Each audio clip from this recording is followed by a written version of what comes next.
สวัสดีครับนายณัฐพล แป้นใหญ่เลขที่ 9 ครับ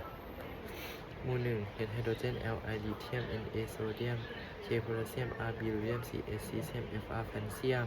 หมู่ 2 B E เบริเลียม M G แมกนีเซียม C A แคลเซียม S R สตรอนเทียม B A แบริยม R A เรเดียม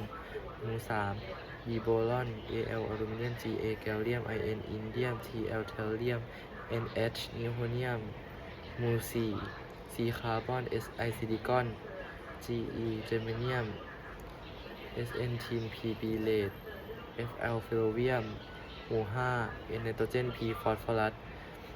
As อาร์เซนิก Sb แอนติมอนี Bi บิสมัท Mc มอสโกเวียม หมู่ 6 O ออกซิเจน S ซัลเฟอร์ Se ซิเลเนียม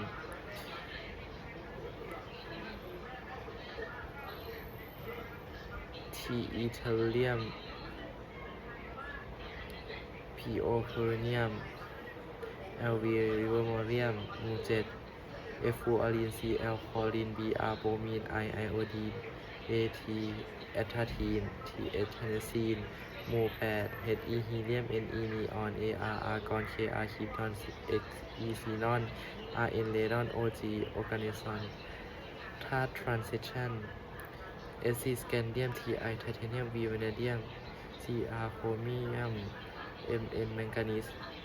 Fe ไอรอน Co โคบอล Ni นิกเกิล Cu คอปเปอร์ Zn ซิงค์ Ag ซิลเวอร์ Cd แคดเมียม Au โกลด์ทอง Hg เมอร์คิวรีขอบคุณครับ